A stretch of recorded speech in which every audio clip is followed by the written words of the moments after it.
কাহিনী হলো রিমা আর তার বর কপিলের। একটা বড় শহরে রিমা কপিলের সাথে হার আর মালা বিক্রি করার ব্যবসা করত।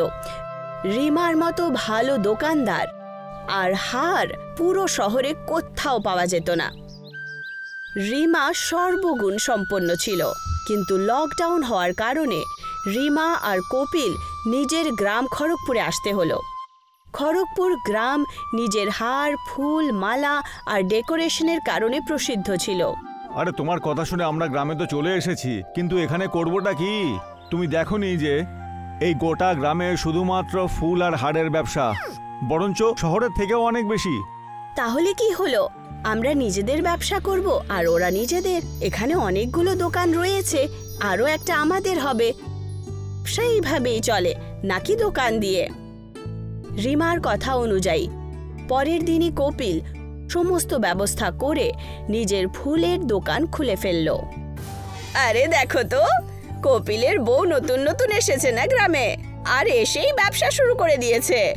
আসুক আসুক, ব্যাস 1-2 দিনেরই অতিথি, এর বেশি আর কোথায় টিকবে এরা।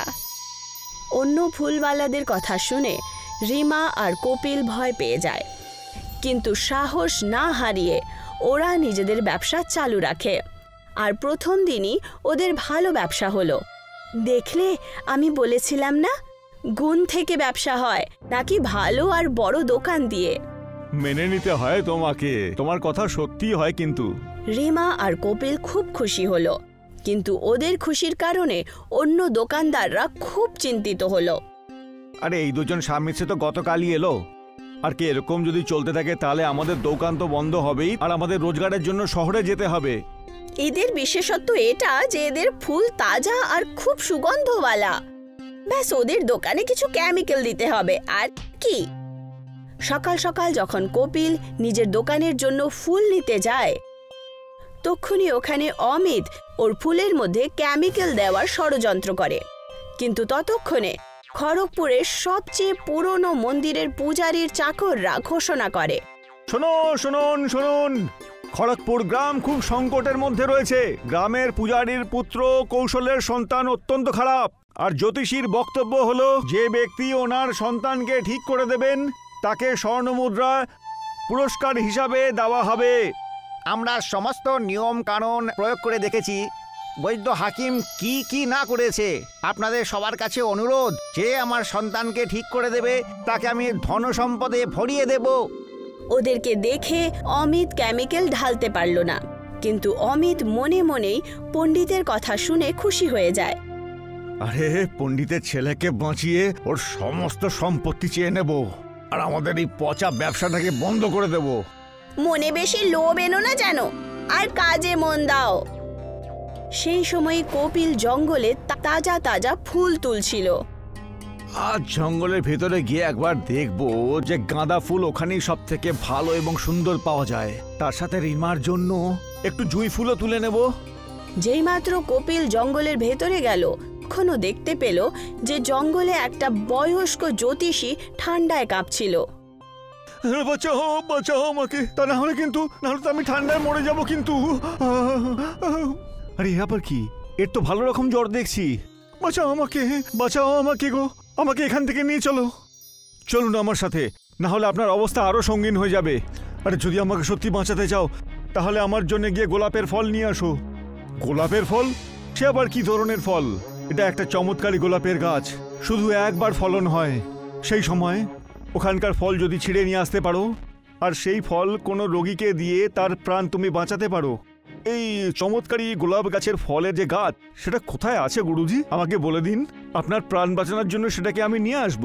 গ্রামের কালী পাহাড়ের পিছন দিকে কালী মাতার মন্দির আছে, সেই মন্দিরের উপরের দিকে পাহাড়ে সেই গাছ রয়েছে। সেই গোলাপের ফলকে কোনো এক ব্যক্তি একবারই নিয়ে আসতে পারে, তারপরে সেই গাছটি সেই ব্যক্তির জন্য কোনো কাজের নয় আর। আগে আপনি এখানেই বসুন, আমি ওখান থেকে নিয়ে আসছি।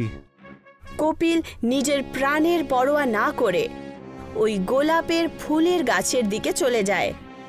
মন্দির আর পাহাড়ের রাস্তায় কপিলকে অনেক সাবধানে হাঁটতে হচ্ছিল। মনে হচ্ছে এটা সেই গাছটাই। আসলে এত বছর ধরে আমি গোয়ালার হাড়ের ব্যবসা করছি, কিন্তু এই গাছের সম্বন্ধে কিছুই জানি না। যখনই কপিল ওই গাছের কাছে পৌঁছায় ও দেখতে পেল যে গাছ থেকে একটা গোলাপের ফল পড়ে আছে। ও ওই ফলটা নিয়ে সোজা জ্যোতিষীর কাছে পৌঁছায়। আমার আসতে গিয়ে বিশেষ দেরি হয়ে গেল না তো? আজকে আমার দোকানে অনেক লোকসান হয়ে গেছে আর আমি এখানে ফেসে গেছি। ফলটা নিয়ে এসো, ফলটা নিয়ে এসো আমার জন্য। ওই গোলাপের ফলটা দাও। এই নিন এটা নিশ্চয়ই আপনার স্বাস্থ্যকে ভালো করে তুলবে। যেই মাত্র ওই জ্যোতিষী গোলাপের ফল খেলো, ওনার সমস্ত অসুস্থতা ঠিক হয়ে যায়। আরে ও আমার চোখের মধ্যে কি দেখে ফেললো? আমি তো বিশ্বাসই করতে পারছি না। এসব কি হচ্ছে?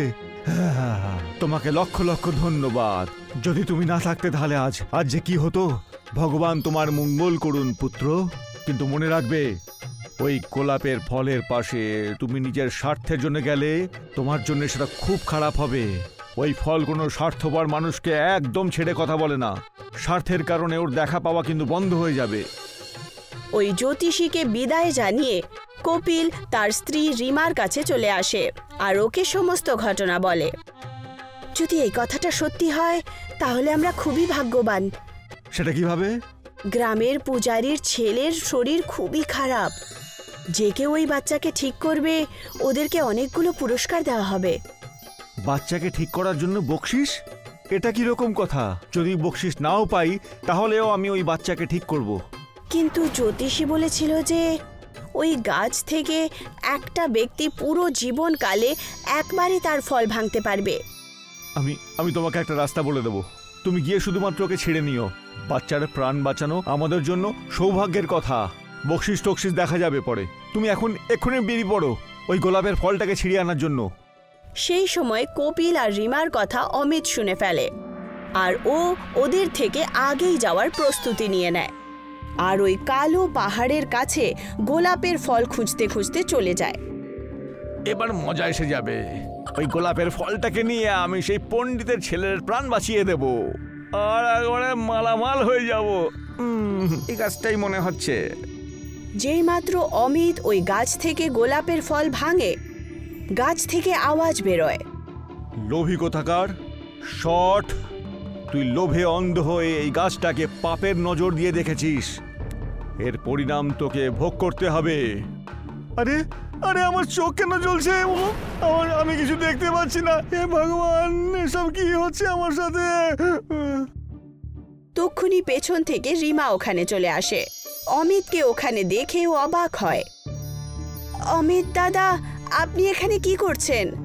আর আপনার চোখ এত লাল কেন? কি বলবো রিমা মোহন, আমি লোভে অন্ধ হয়ে গেছিলাম আর সেই গাছটা আমাকে লোভের শাস্তি দিয়েছে। রিমা ওকে দেখেই গাছ থেকে গোলাপের ফল ভেঙে নেয় আর ওই ফলটা অমিতকে খাইয়ে দেয়। ওই গোলাপের ফল খাওয়া মাত্রই অমিতের চোখ ঠিক হয়ে যায়।